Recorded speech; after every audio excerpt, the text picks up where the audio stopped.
The Oregon football team just got so much news, I wasn't able to keep up with it. Here I am at Chat Sports watching some of the NFL postseason, get ready for what I'm doing over on the Seahawks and Chargers channels. And it's like, oh my God, Oregon Ducks news every 30 minutes. What was happening? Players were leaving the team. Players were coming back to the team. And then eventually a couple players decided that they were going to come and join the team. We're going to break down all of the crazy news on today's video. And without further ado, let's just get into it.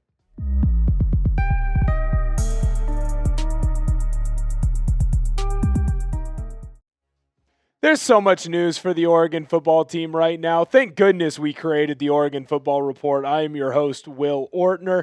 And yeah, Dylan Raiola is kind of the big fish that landed over at Oregon, but I think there's an argument to be made, and a lot of Oregon Duck fans are going to make this argument, that there were some D linemen that started to decide to come back to the University of Oregon, and their news might have even upstaged Raiola's. Maybe that's why he waited an extra day before he did officially announce. Again, I told you, we're getting into all the big news in today's video, but we do need your help. If you love the Oregon football team, come on in and hit that sub button. We are rapidly approaching hitting that 3,000 subscriber mark. We're trying to be the fastest growing channel here at Chat Sports, so come on in and hit that sub button. All right, we are going to start with the players that are leaving the University of Oregon. Last 48 hours have been really freaking crazy, and I feel like it all kicked off basically in the middle of Sunday when Luke Moga officially announced that he would be entering into the transfer portal. Now, the quarterback had kind of fallen into that QB3, possibly QB4 role here with this Oregon football team. And when he announced that he was going to be entering into the transfer portal, there was a part of me that thought, well, that might mean some news around quarterback Dylan Raiola, because at that point we did know he was over in Eugene, but more on that here in just a little bit. Then we learned of all the defensive linemen that decided that they were going to enter into the transfer portal. Zadavian Sims, Jericho Johnson, Ashton Porter, Blake Purchase, and Toby Hastrup. They all announced that they were going to be into that portal, and it felt like kind of a doomsday at first. Like initially, when I start seeing defensive lineman after defensive lineman after defensive lineman enter into the transfer portal, I went, oh no, this is horrible for Oregon. And then I realized why they would be entering into the transfer portal. And so not so horrible for the Oregon Ducks and head coach Dan Lanning, but definitely some players to take note of. And I think the big player in this crew is Blake Purchase, obviously getting a decent amount of reps with this Oregon football team. Tight end Vander Plug then entered into the transfer portal. Again, another one of those portal moves where initially he hits the portal and you go, oh no, what could be oh wait. There's some news about a potential tight end that could be coming to the University of Oregon. This probably means that that player is going to go to the University of Oregon.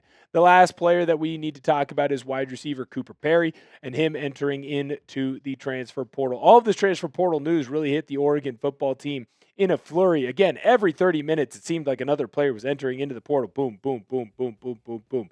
But I do think it is important to note this.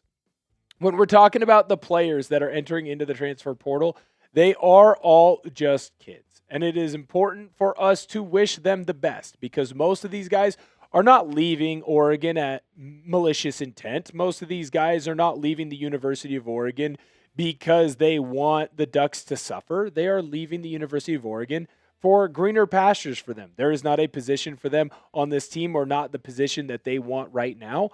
So they are going to go elsewhere, and I do wish them the best, and I hope that the rest of the Oregon football community wishes them the best as well, because that is what they deserve. The transfer portal is not some player demon situation, and none of these guys, I felt like, came out and really tried to harm the University of Oregon. Those happen at other schools. Those transfers are when guys, frankly, have earned a position at a better school. The University of Oregon is the top. No one's leaving Oregon as a starter to go be a better starter at a different university. Oregon's a tier 1 team right now. So for these guys having to take a step back, I wish them nothing but the best, and I hope that they have long success wherever they go. Is there a player that you wish stayed at the University of Oregon throughout any of this transfer portal news? Obviously, these are the most recent players to hit the portal, but that doesn't mean that they are the only ones to hit the portal. If there is one of those players, let me know down below in the comment section who that player is and why you're bummed out that they're leaving. For me, I'm bummed out about Blake Purchase. Seems like a good kid, works hard, and unfortunately, there just wasn't a spot for him. Now, let's get into the good news. Why wasn't there a spot for Blake Purchase or for some of the other defensive linemen that ended up hitting the transfer portal for the University of Oregon? It's because we got a flurry of good news when it comes to the defensive line of the Oregon Ducks.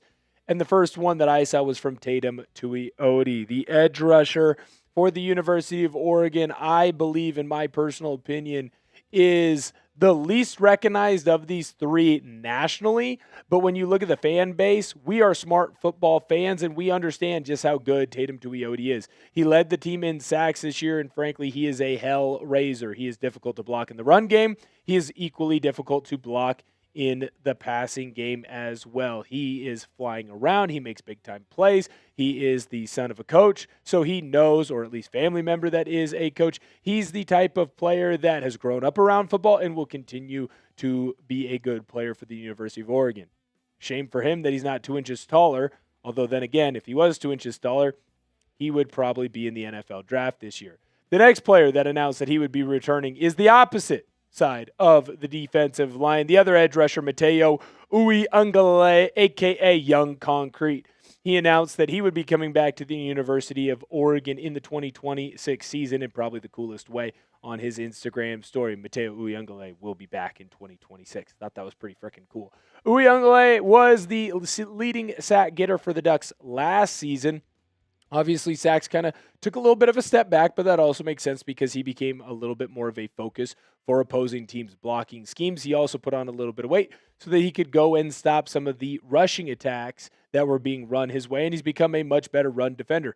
Will Uiagalalei be able to put everything together and be the most complete player in the 2027 NFL draft? I certainly think so. Uiagalalei has shown that he clearly has a knack for getting around the football, but more importantly, he is not afraid to get better week after week, after month, after year after year. He is the type of player who listens to the coaches around him and really takes what they have to say to heart. He continues to become a better and better player every single time I watch him out on the field for the Oregon Ducks, and Uiagalalei is in a position where he can really make himself some money in the NFL draft. Have a stellar year in 2026, he'll be a first-round draft pick for sure. The last Duck that decided to come back and complete the 4 starting defensive linemen for the Oregon Ducks that have all announced they are coming back, Bear Alexander obviously being the first one, is Amari Washington, the interior defensive lineman for the Ducks, announced that he will be back for one last hurrah, and that is huge because he is a player that not only got a day 2 grade in the NFL draft for this upcoming NFL draft, but he's also someone who has even been floated out as a potential first-round pick. Washington is one of the quickest get-offs I have ever seen from an interior defensive lineman. That allows him to get in the backfield, that allows him to stop rushing attacks that are being trying to run right up the middle, but also get pressure on opposing quarterbacks. Very, very impressed with everything that Amari Washington has been doing this season for the Oregon Ducks, and the fact that they're going to get their entire starting defensive line back. I think the Ducks might have the best defensive line in the entire college football scene. In fact, I'm so confident in that D-line, I think the Ducks will have the best defense in all of college football next season. Let me know down below in the comment section if you agree or if you disagree with me. Frankly, if you disagree, you better have a lot of proven stats to back up your opinion, because right now, I'll tell you what, this defense is really freaking good, and they're only going to get better. We're going to finish off with the new commits. There were 5 of them. Now, unfortunately, for the punter, kicker, and long snapper that the Oregon Ducks signed, they signed them a week ago, so we're not going to talk about them. We're going to talk about the real football players on this show. And the first one, and maybe the most important player that we have to talk about, is, of course, quarterback Dylan Raiola. Now, if you want to check out a video where we went on a deeper dive on Raiola and why he ended up committing to the University of Oregon, feel free to go and check out that video on the page. But as we dive into Raiola in a little bit more of the macro, Raiola, he had 2 good years over at Nebraska, but what I think is most important, despite having that leg injury that kept him out for the final 5 games or so on the year, trying to do quick math, if I got it wrong, be nice to me in the comment section, is the fact that his completion percentage went up and continued to rise. It's the fact that his touchdowns went up and they continue to rise. It's most important that his interceptions went down. Dylan Raiola is a really freaking good quarterback, and I think some of the other antics around him make people not really enjoy what he's doing or what he does. But what's most important about the news around Raiola is the fact that he could be potentially willing to redshirt. Now, I know that Raiola doesn't want to redshirt, but if Dante Moore does come back, Raiola has that redshirt year available to him. And it sounds like since he was willing to commit to the University of Oregon, that means he is also willing to redshirt if Dante Moore comes back. It's the best of both worlds for the Ducks. You're going to have one of the best backups in the country, if not the best backup in the country, but you're also going to allow him time to grow and develop in this system so that in 2027, he could take over the reins. Of course, that is if Dante Moore does come back. If Dante Moore doesn't come back, he's still got a pretty darn good starter in college football. The next player that we got to talk about is tight end Andrew Olesh, five-star kid coming out of PSU. Kid is an absolute beast, and I think this is why we saw Vander Plug decide to enter into the transfer portal. This is coming to us from Hayes Fawcett. His tweet went viral as soon as it was announced that Olesh was going to go to the University of Oregon. He big, tall kid, 6'5", 236. He was that number one tight end in the last class. Now, he's not going to be the number one tight end with the Oregon Ducks. That is a position room that is very deep. That's going to be led by Johnson next year. But I'll tell you what, I love having big, tall targets that Oregon quarterbacks can find in the low red zone. Next player that we got to talk about, Michaeal Bennett. No, not that Michaeal Bennett. This Michaeal Bennett. The offensive lineman coming out of Yale. Another big, tall kid. Dan Lanning has had a lot of success in the transfer portal when he comes to finding offensive linemen that he's been able to plug into this offense and really play. It's a great addition. It's a guy who has seen a lot of snaps at the college football level. Now, of course, it was at the FCS level, but he was still an All-American there, at least an honorable mention All-American. I like the addition of Bennett, and it's another one of those situations where if some of the young guys aren't ready, Bennett can step right in, and if some of the young guys do beat out Bennett, then that means they really earned that position to be a starting offensive lineman. The next player that we got to take a look at is Iverson Hooks. Now, this kid is special in my opinion. He's another smaller, quicker wide receiver coming to us from the University of Alabama, Birmingham. Now, what Hooks does a great job of and can add to this Oregon football team is just pure speed. Oregon has had the most success when they've had wide receivers on the edges that can absolutely fly. Hooks can do that, but he can also run a crisp route. He knows how to get open, and he's just going to add another weapon to this Oregon football team that has had a lot of success, and I cannot repeat this enough, a lot of success with smaller, quicker wide receivers over on the edges. Last player that we got to talk about is Carl Williams, defensive back for the University of Baylor. Now, he is a guy who this year had his season unfortunately cut short, so you don't have a ton of stats from there, but he did play a lot the two previous seasons. So we're going to dive a little bit more and look into those stats. High tackle guy, not afraid to get after it in that range. A bigger corner, not afraid to bang a little bit as well. You can see that he does a great job of locking down opposing teams. So the fact that the Oregon Ducks are adding Williams, that is a huge get as well. Here are the 5 new Oregon Ducks. Obviously, transfer portal is still open, so there is a lot more that could be added to the University of Oregon football team, especially now that Dan Lanning and the rest of that crew is able to just hone in and focus on the transfer portal, not trying to do double duty of the transfer portal while also getting ready to play in some college football games. Wow, I can finally take a breath. What an insane 48 hours, for the Oregon Ducks. I was running around trying to tweet out as much as possible what was happening and what was going on for this football team, who is being added, who is being left behind, and who is leaving the Oregon Ducks. At the end of the day, I think a lot of the guys that were leaving Oregon, they're leaving because they didn't have spots. A lot of the guys that are coming back believe that there might be one last final run for this Oregon football team and really have a good shot at winning a national championship.